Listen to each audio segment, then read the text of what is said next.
We added one person to our lineup tonight who we just realized was in town.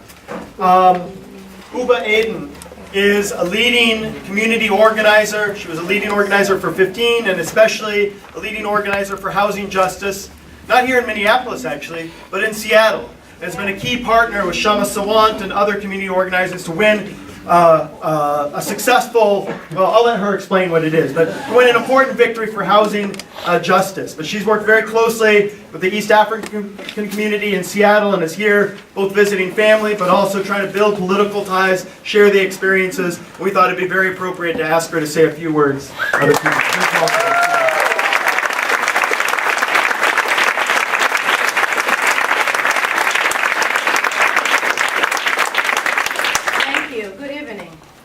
How is everyone? Good. Well, one thing I know is I am freezing cold. And this is not what I'm used to. The weather in Seattle is a lot warmer. I said to my friends, I am worried that I'm going to turn out to be popsicle very soon. So anyway, I am very honored to be standing here in front of you tonight. And thank you for giving me this opportunity tonight. Before I start, the main reason that I'm here, allow me to ask you for a favor.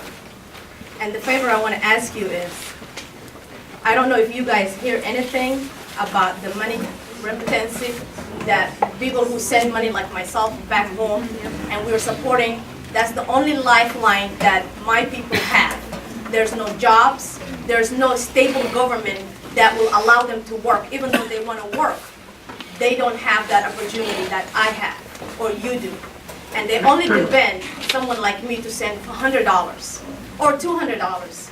And that is supporting the whole month for family or 6, 7, 8, sometimes 10 members. And now for someone to say, stop that, can you imagine that's the only lifeline that they have?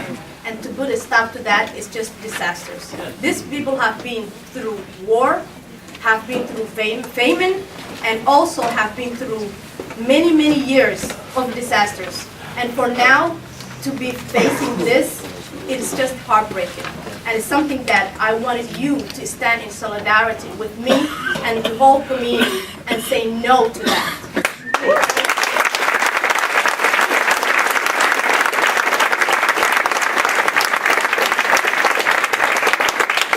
Thank you so much. Now let me get back to the reason that we're here tonight. As a low-paid worker, I have first experience. I worked for a company as a home care aide, getting paid $10.95 an hour. Even though that job was not my first job, I have a job that pays better. But then I said, since I work with the community, let me find how they live, getting paid minimum wage. Because for me to just speak out of it, out of hearing from somebody, or to walk in their shoes, is totally two different things. So I quit my other job, went ahead and get certified as a home care aide, and start working for a company for $10.95. I have 3 children. Rent a 2-bedroom apartment in Seattle is $1,200, 2-bedroom apartment. So imagine, do your math. $10.95 an hour, 40 hours. The children are missing the mom. There's no time to spend with them, but I'm working very hard to make ends meet. I cannot do that. So after many, many months struggling with that, I said, you know what? I don't think I can do this, and I can't make it. So I went back and find a different job, which I have the opportunity that I can do that. But many of the hard-working, low-paid, minimum wage workers don't have that opportunity. And they are just stuck on those jobs that they are. They work very hard, they earn their living, but it's just sad that their living is not enough to make our ends meet or to satisfy, to pay their bills, their gas bill, their utilities, rent, basic necessity. So, knowing that how hard all of you work makes me determined to stand with you and fight for a better pay and for a minimum wage of at least $15.19. Yeah, I wish, right? Yeah, we should say 20 next time. Let's fight for 15 now. Okay, an hour. I am always passionate about fighting for low-wage workers who often are overworked and underpaid. I know low-wage workers are hardest workers out there, and their hard work needs to be recognized.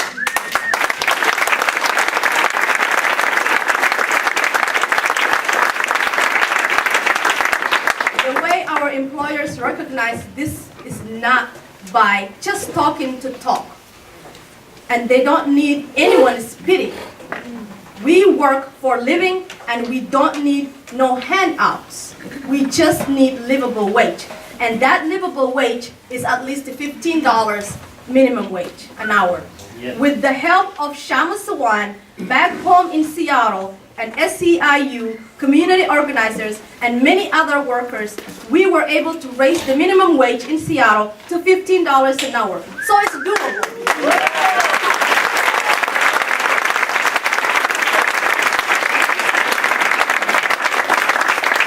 Now it is time for Minneapolis to do the same thing, and I know they can do that. Hell yeah!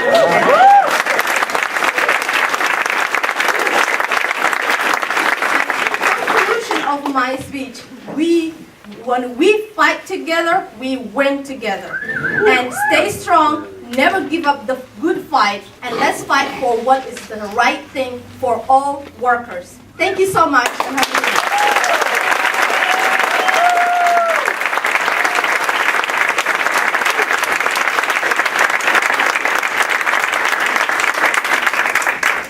Next, I want to welcome up the city council member, Minneapolis city council member who represents the ward that we're in right now and who has spoken up in favor of raising the minimum wage in this city. Please give a warm welcome to Jacob Fry.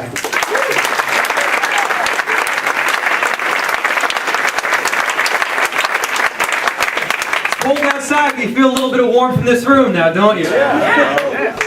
Yeah, thanks so much for having me. A huge thank you to Ty, to Say Tool, to Neighborhood Organizing for Change, and obviously 15 Now as well. Let's give them a round of applause.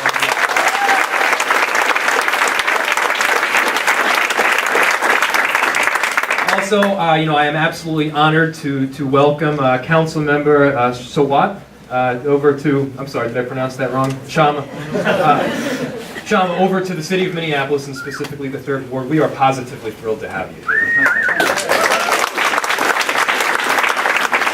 So, the reason that we're all here tonight is we have a major problem in our country, in our state, and it is absolutely poignant right now in our city. And that problem has resulted largely because over the last 20 years, you've seen 90% of the gains in wealth go to the top 1 to 5%. I'm going to say that statistic again. 90% of the gains of wealth go to the top 1 to 5%. And what that's resulted in is obviously huge, gigantic gaps in wealth. Gaps that we've literally never seen before in our country's history. Picture everybody's absolutely starving.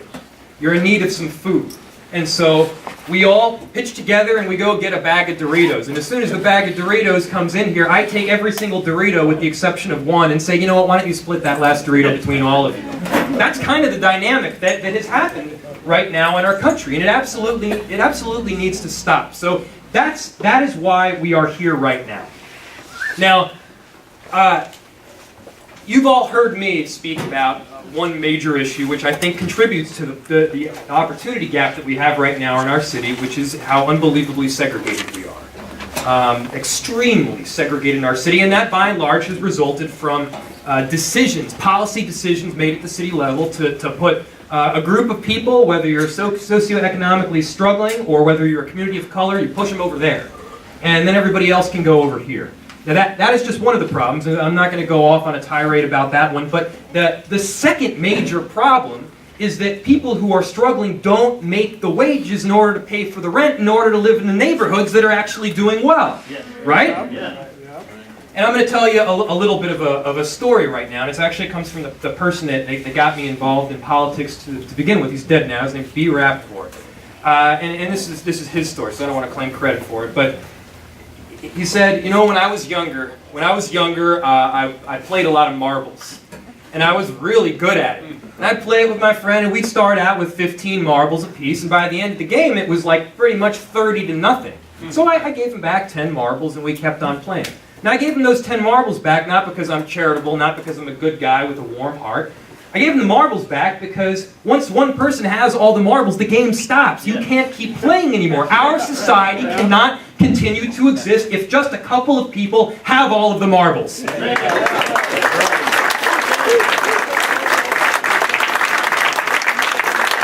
have a staggering opportunity gap right now in our city. We have a staggering wage gap right now in our city. And whether you're a person of color, whether you're a single mother, whether you're pushing papers in a corporate office, or you're a former felon, you deserve to make a living wage. And that right there, that is why tonight, you kind of blew my cover on this, I was going to make a big deal about it, but tonight I'm coming out in support of an increase in the minimum wage at the city level for the very first time in history.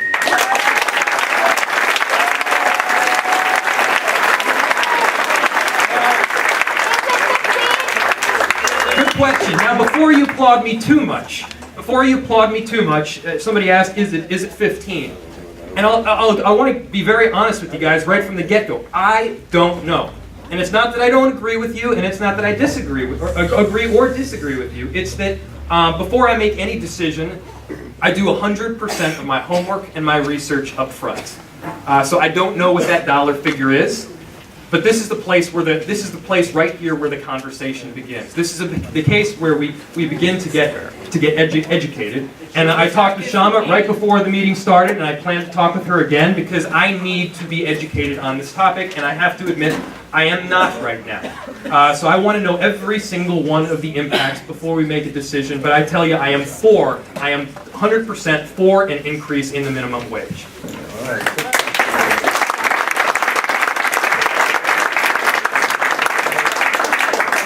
So, in the process of this collaboration, this conversation, yes, it does start here. It absolutely does start here.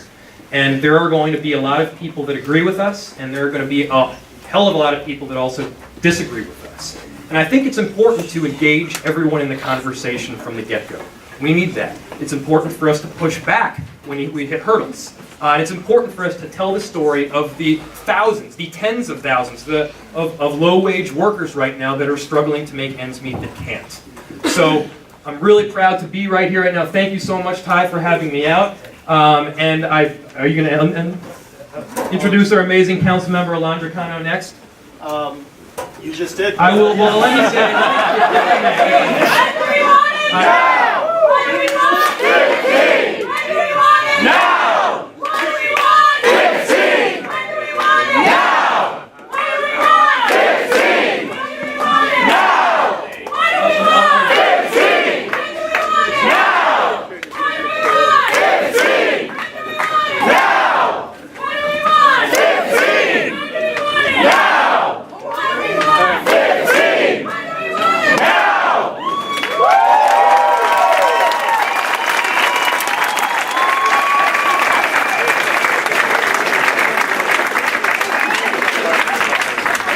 Next, I want to introduce Councilmember Cano, who has been an absolute champion of progressive issues. She hails from the 9th Ward. She's been absolutely wonderful to work with, and I'm proud to call her a colleague. Councilmember Cano.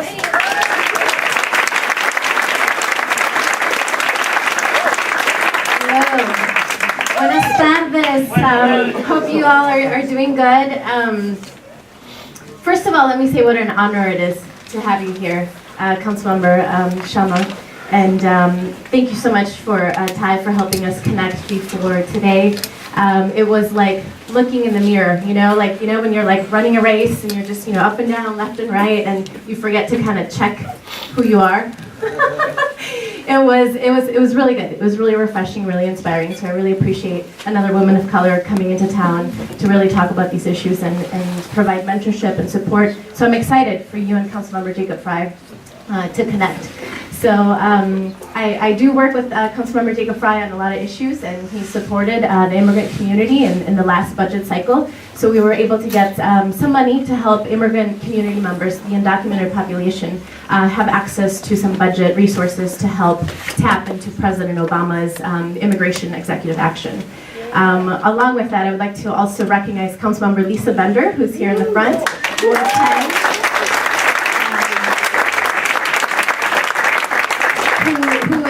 who is a very strong advocate on racial equity issues, and she's here supporting this issue as well today. And State Representative Ray Dean, who is from the North Side.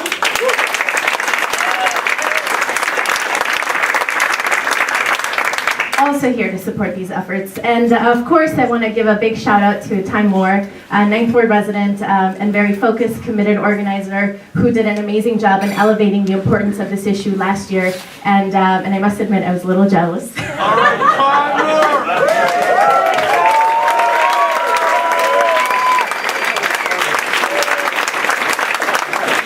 Because it's a pretty badass social justice issue. And I'm not one to copy, but damn it, I was like, God. But I'll wait my turn.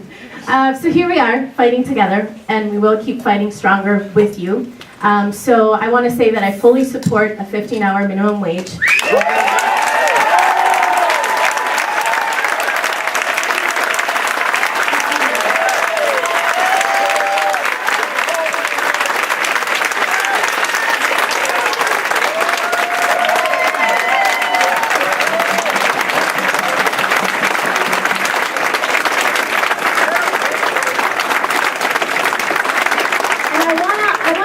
A little bit about why. My mother used to clean hotel rooms in a small town of 7,000 people at night. She would then go to a coffee shop on Sundays and wash dishes. And then she would have her regular job during Monday through Friday, slaughtering chickens, turkeys, packing eggs. And we were supposed to figure out how to make that work somehow.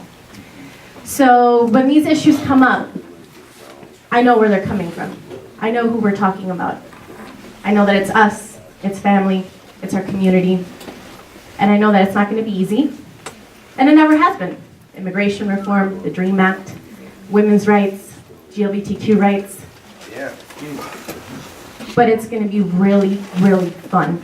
And organizers like a good fight, and we are going to get this. I guarantee you. I also want to acknowledge that this issue has gained so much credibility and sustenance and has established such a strong foundation thanks to you and the work you do on the ground and the work you guys have been doing on the ground.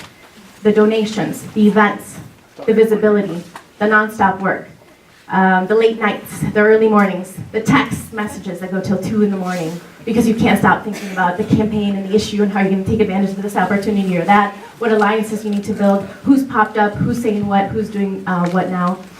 So I know that it's because of you that this issue has a heart, that it's palpable, that it's moving, and I'm going to be here for you 150% because there is no doubt that if we want to close the racial equity gaps in education, $15 an hour is the way to do it.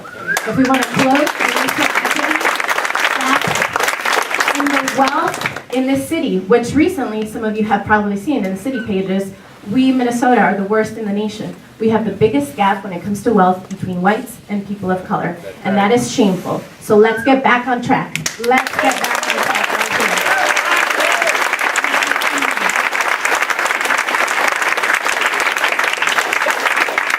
And our stories are what matters.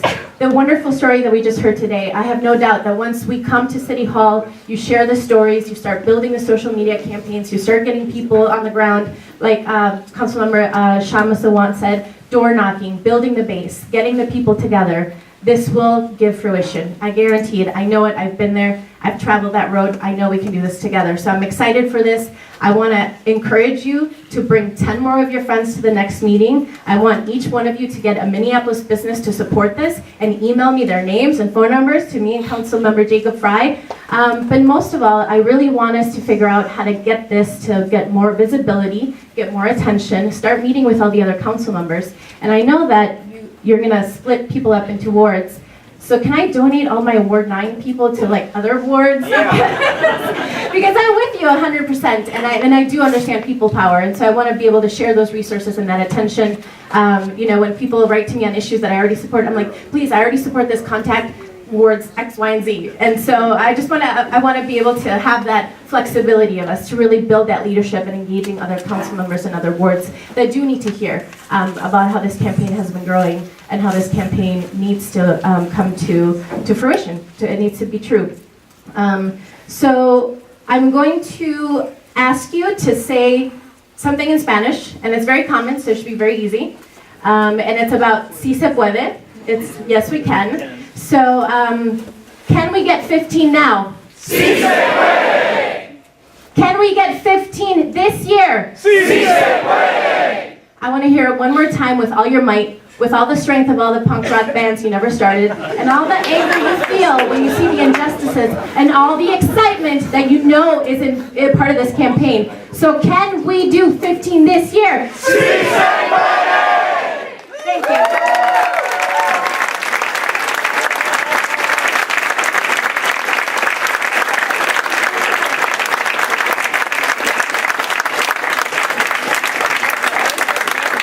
Thanks to all the speakers who've come so far. We've, people have a lot to say, so we're going a little bit over time, but I want to introduce the woman I think most of you came here to see, who helped lead the fight for 15 in Seattle, Kshama Sawant.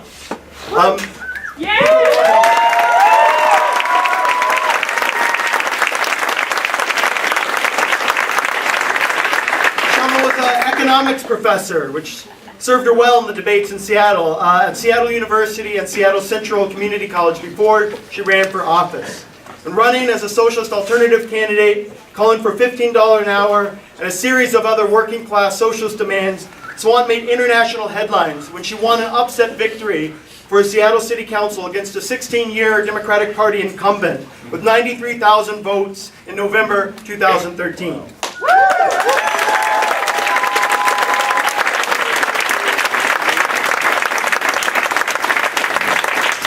Winning her seat, she helped launch 15 Now in January last year with labor and community allies. And in June, just a short 6 months later, Seattle was the first major city, SeaTac did it before, but the first major city to win a $15 an hour minimum wage.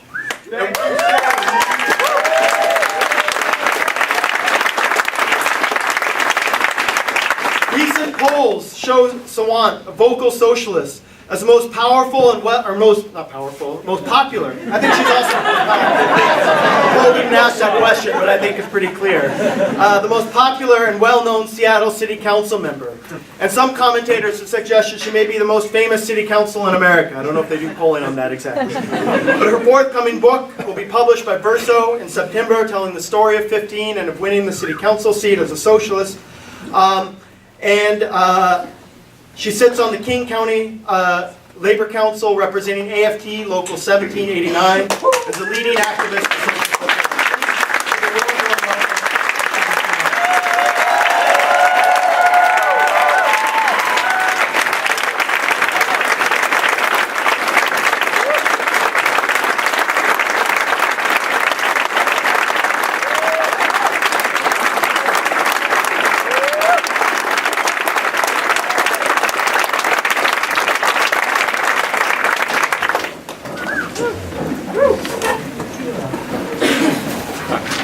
Sisters and brothers, thank you so much for the warm welcome to your very cold city.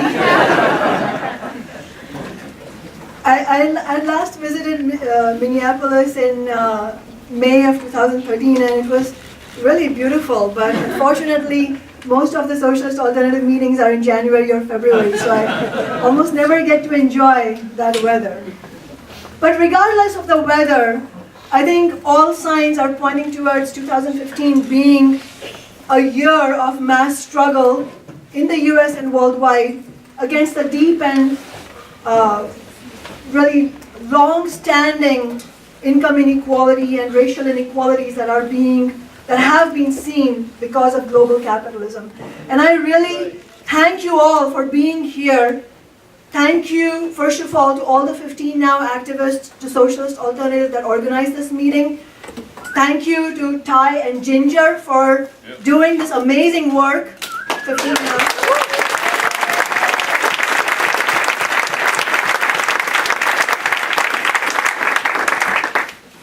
wanted to likewise warmly welcome all the elected officials who are here, Jacob, Alondra, who just spoke, Lisa and Ray. And I wanted to congratulate Alondra for coming out publicly in support of $15 an hour. But I also appreciate Jacob being here and being honest. And I told him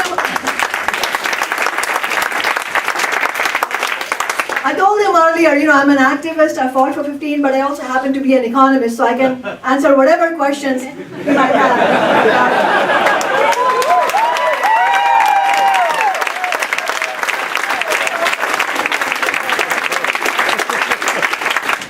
And I know he's serious about it because he said he's going to take me up on the offer, and so I look forward to talking about it.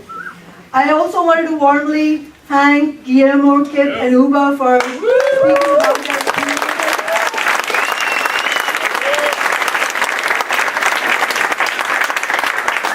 And I especially wanted to say how pleased I am to have my sister Uba here, which was an unexpected bonus for us.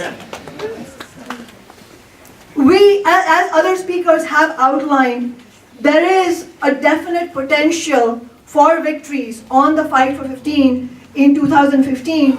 And from everything that we've heard today and everything that we've seen through the work that 15 now has already done, Minneapolis is one of the cities that is poised to win 15 this year.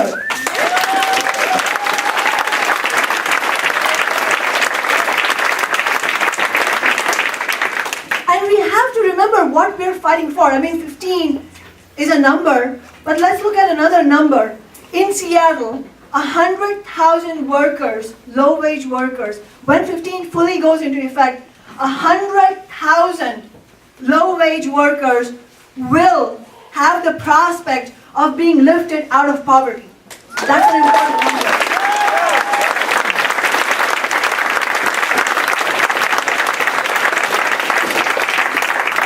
And what that means is also another important number.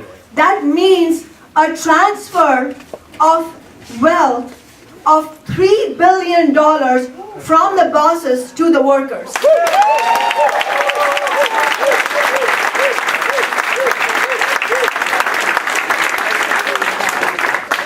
And this means not only that across the board, poor workers are going to be lifted out of poverty, it also specifically means a real lifeline to workers of color, to women workers, to LGBTQ workers, all the workers that politicians always forget.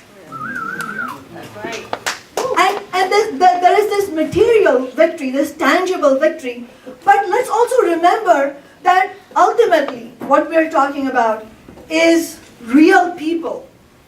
These are the people who make this city run. It's fast food workers, it's adjunct teachers, concession stand workers at the stadium, it's home care aides, child care workers, custodial staff. Yes. The people who work at the cafeteria of your child's school. It's all these people who, just imagine if all of them decided not to go to work one day, the city would shut down.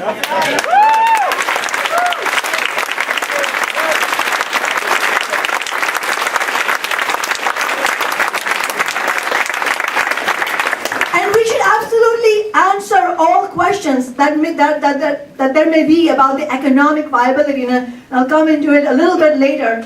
But at the end of the day, let's remember that if we cannot afford to give $15 an hour for the workers without whom this city would shut down, then I'm not sure what we should be talking about. Yeah. Right.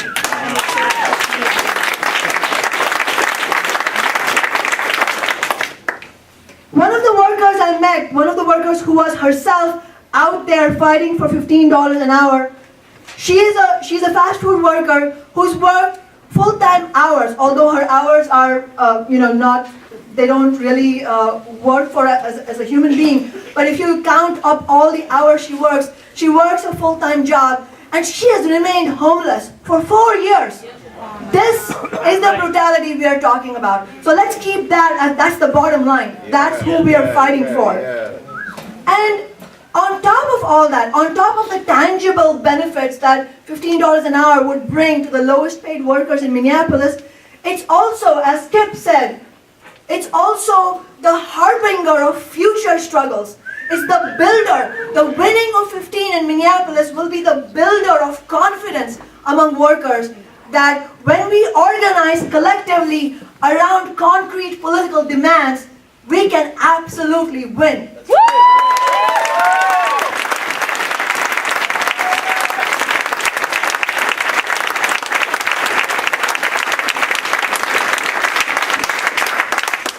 And there's another thing, another beautiful thing about $15 an hour.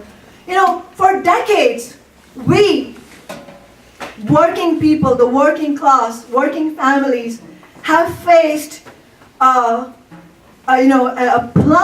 plummeting in our standards of living. And that's not because there was sudden, some sort of intergalactic warfare and that's why there was, mass starvation. No, it's because the wealth is flowing upwards. Yeah. And Jacob talked about that. And Oxfam recently reported that the top 1% of this world, of a really tiny elite group, is going to own 50% next year, 50% of the total wealth of this world. And so what we've had is 4 decades of uninterrupted offense against us, against working people. We go to work every day, we give everything that we have, and we get less and less with every passing year. And so we have been on the retreat, we have been on the defensive. And that's the beautiful thing about $15 an hour. It's the beginning of an offense.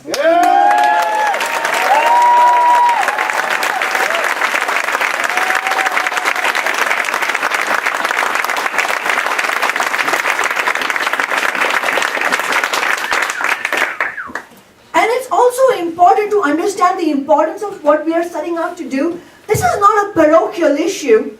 Obviously, we're here because these victories were won in SeaTac and Seattle, but that's not what this is all about.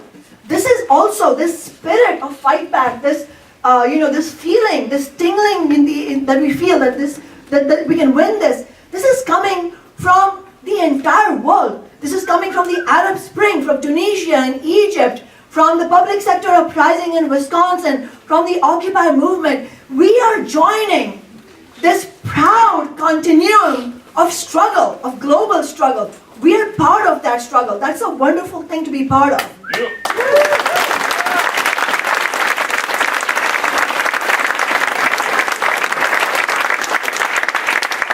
And as far as the demand for $15 an hour itself is concerned, it came from workers themselves. As Kip said, it came from conversations that exploited workers were having amongst themselves. And that outrage spilled over in the shape of a concrete demand. We want $15 an hour. That doesn't mean that workers are naive enough to think that that is going to be enough.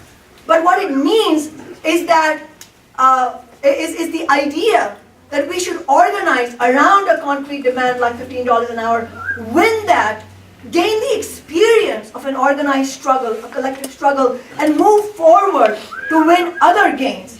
And